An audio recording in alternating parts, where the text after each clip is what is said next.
before it's too late. For more information on how you can help, contact Professor Usman Tar, the Honorable Commissioner for Information and Internal Security, Borno State, on 0809-233-3955. Every second counts. This is powered by Atlantic Television Network.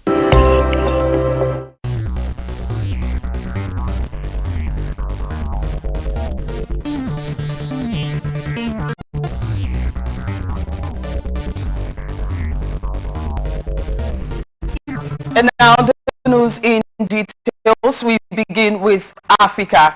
An Egyptian ship has delivered a significant consignment of military equipment to Somalia.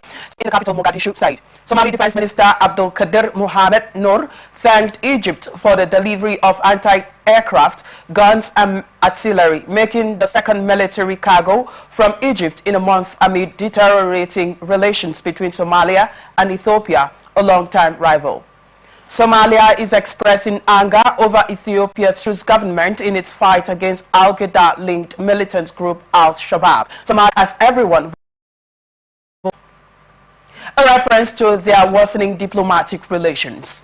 Ethiopia currently has 3,000 troops in Somalia as part of an African Union force supporting the government.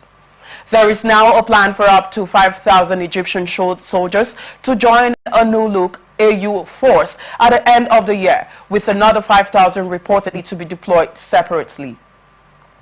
At least 30 decomposing bodies have been found on a boat off the coast of Senegal, military authorities say. The Navy was informed of a vessel that was adrift at Dakar, according to a military statement annexed. They brought the wooden canoe or pirogue into port on Monday morning. Recovery, identification and transfer operations are extremely delicate by the advanced state of decomposition of the bodies, the statement said.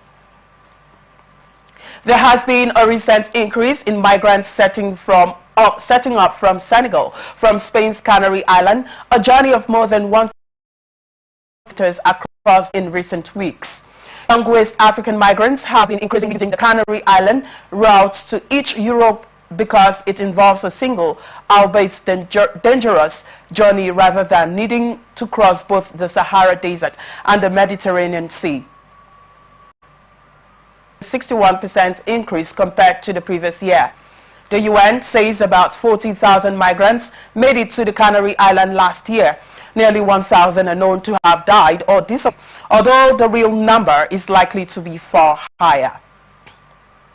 Two leaders of Tanzania's main opposition Chadema party are among 14 members who have been arrested as police attempted to block a banned demonstration in the main city, Dar es Salaam. Chadema said on X that its chairman, Freeman Mbowe, was the party's deputy, according to Chadema. Critics fear that the detentions are a sign that the country could be returning to the more repressive rule of the previous president, John Magufuli. Chadema had planned Monday's demonstrations to protest against alleged recent killings and abductions of opposition officials in the country. Last week, President Samia Suluhu Hassan advised against demonstrations and any related moves, noting that her administration would not tolerate any action that would endanger law and order. Police declared the protest illegal, but the opposition had vowed to defy the ban. Mbowe told journalists shortly before his arrest that they are paying the full price of democracy as opposition leaders, that they have to show the way local news site also reported that journalists covering the protests were also being detained. Earlier Monday morning, police blocked access to the homes of the two Chadema leaders in Dar es Salaam and questioned people on whether they were attending the protests. The party said, since Saturday, police had been deployed on key roads in Dar es Salaam. Last year, President Samia lifted a ban on opposition gatherings and pledged to restore competitive politics. But for some, the recent incidents suggest a reversal of the promise of greater political freedom. Rights groups and critics are concerned that the president's tactics are aimed at intimidating her political adversaries as the Unseasonable late snowstorms battered coastal areas were attributed to hypothermia after the two people were stuck in vehicles stranded by heavy snowfall on the N3 highway, which is the major route to the coastal city of the province of Zulu. Experienced flooding as the snow starts to melt. That were struck in the snow, while others distributed food and warm beverages to drivers who had been stranded for hours. Motorists were warned to drive carefully in areas that have been cleared.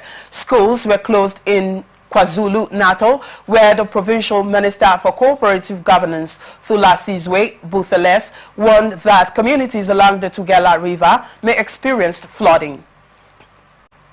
As schools remain closed, parents are urged to keep their children away from unguarded bodies of water, including rivers and dams, Butheles said. Cholera is spreading in Western Sudan, killing at least 388 people and sickening about 13,000 others over the past 2 months on Monday. Health authorities said as more than 17 months of fighting between the military and a notorious paramilitary group shows no sign of abating. Artillery shelling hit an open market on Monday in Omdurman, the sister city of the capital, Khartoum, then 30 others, the health ministry said. Hundreds of RSF